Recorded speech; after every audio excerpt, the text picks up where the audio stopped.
Good morning again, my bass brethren. This next subject is a recently acquired Area Gibson EB3 copy. They did a really nice job on these. Here's the headstock for you, Area. Back when I started playing around 1971, you either got pretty much a Fender or something like a Teisco Del Rey or a St. George or whatever. I was lucky, and my first bass was a clear violin bass, which is very high quality. But most people were stuck between those two. Either you buy a new Fender, or if you're really crazy about a Gibson EB3 or a Rickenbacker or something, or you got a piece of, junk from the department store. Made in Japan basses have become very collectible over the years, and many people love the old Teiscos. But these, what we call lawsuit basses from Area, Ibanez, Greco, they were a real attempt to sort of fill the gap of, in the middle. Not quite as high quality as a Gibson or Fender, but not the stuff you were seeing in the department stores. So I found this locally for a really nice price. I don't think it was ever played much. It desperately needed a setup. The neck was, it needed a shim. I probably put the thickest shim in it I ever did. I mean, no matter how you tweak the setup, the neck, the strings would fret out on the pickups. So I'm pretty sure it came from the factory that way, kind of rendering it almost unplayable for the poor kid who got it. But now that it's all set up, it plays really well, sounds really good. Nobody would mistake it for a real Gibson EB3, but it has a great sound all its own. The pickups are clearer, they're rather punchy, but it does ape an EB3. The neck pickup is probably, I guesstimate, about 15K resistance, where a real EB3 would be around 32K. The bridge pickup is nice and strong. I suspect it has higher output than, say, the 11K of the Gibson Mini Bucker.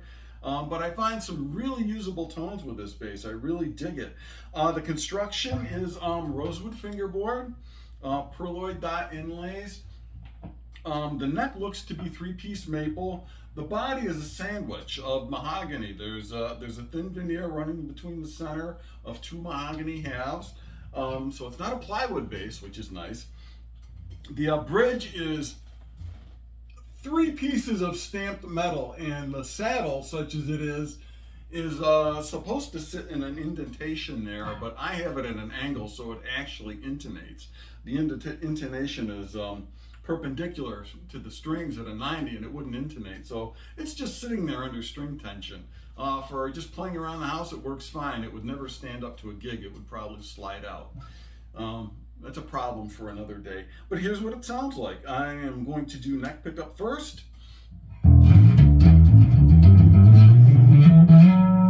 That's with the tone all the way up. I'm going to roll it back.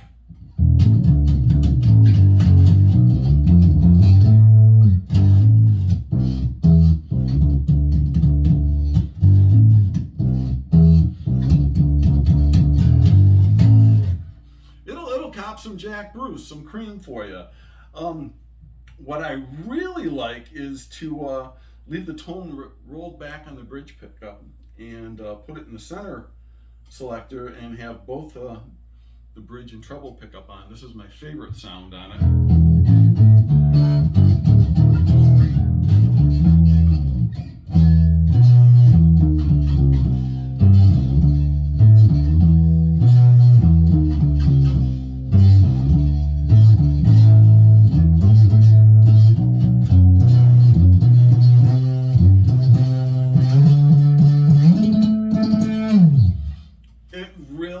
A good EB3 tone, and I think this would sound great through one of my big tube amps.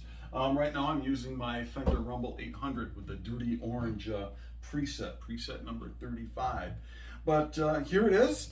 I really like it. Here's just the bridge pickup.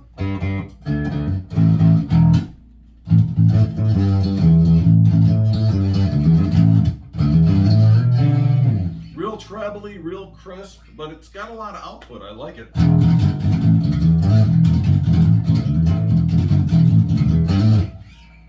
Sounds great.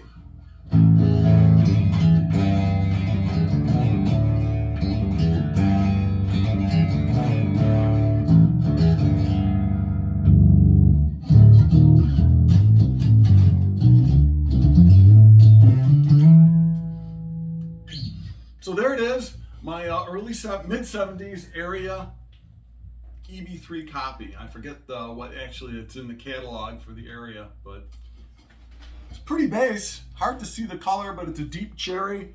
And when the light hits it right, the grain is really spectacular.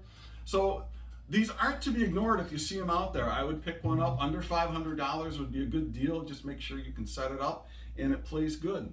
So keep on rocking, guys, and take it easy.